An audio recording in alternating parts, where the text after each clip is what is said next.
Hi, I'm Trooper Smacka. Hi, I'm Trooper Wellman, Please stay tuned for a behind-the-scenes look at being a state trooper. and together we can make a difference. Here we are live at the 360 Vegas studios with Trooper Wellman and her new sergeant, Sergeant Pazos. So I was at the Spring Valley Area Command this week for the first Tuesday. They do a thing for the, when it. So one of the things that was very interesting to me, we always keep trying to get the dispatchers to come on. We haven't had one come on yet, but they had the dispatchers there that work for Metro. And it was very interesting because of the calls that get routed to NHP because of the things that go on. And what I wanted to talk about very quickly was this. Number one, the dispatchers, the lifeblood, right? Like without them, not in business. And then the second thing is that if you need something, call star NHP if you're on the freeway because it directs you directly to NHP, right? Yeah, you're saving time, like especially when you saw that wrong way. You directly called Star HP. You didn't have to go through. If you call 911, which is okay, you can do that. But if you call 911, the operator is either county fire or it's Metro dispatch, right? So they have to ask you, where's your emergency? And then once you determine that, then they're going to figure, okay, who are we going to transfer it to? Is it our jurisdiction? Yes. Is it NHP's jurisdiction? Is it Henderson? Is it fire? There's so many other things. But time is of the essence sometimes. So if you can remember and you are on the highway, Star NHP would be a direct contact to us. So they check every car on Road X that comes by, right? Yeah. People either love checkpoints or they hate them.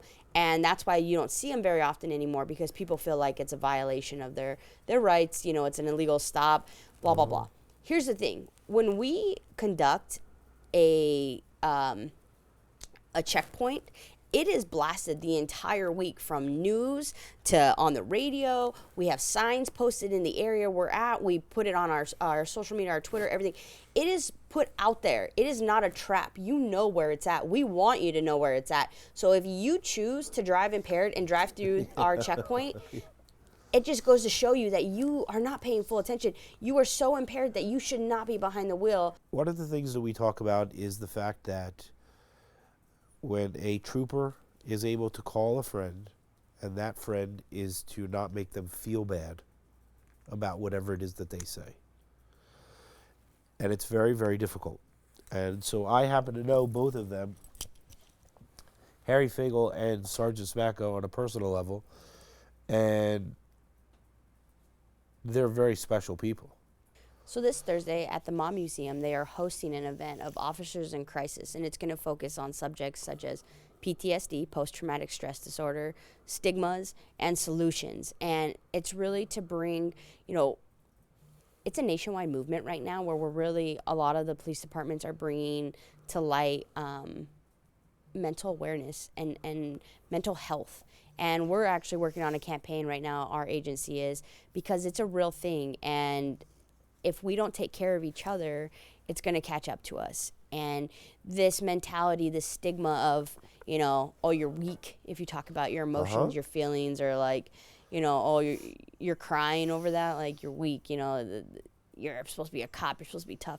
That is out the door because we've seen firsthand, if you do not address it, what happens. And our friends are taking their lives because they need to talk about it, and we need to deal with it because the trauma we see in this career, Sergeant Pazos firsthand, he worked on that fatal team for 5 years. Yeah. Imagine how many fatalities he saw a year, and he had to, dig down into those, like, he had to know who they were, why the crash occurred, because he had to dissect the entire crash because he built an investigation on it. Whereas I may just show up on scene and ask, what's the preliminary details? And where he really, really experienced it. And, that eventually takes a toll on you. And it's important for us to talk about it so that way it doesn't catch up to you. All right, so this is the last and final thing. Now we're just going to turn to the camera and just wave. You ready? Yes. So we turn like this, and we just wave and say, see you later. See ya.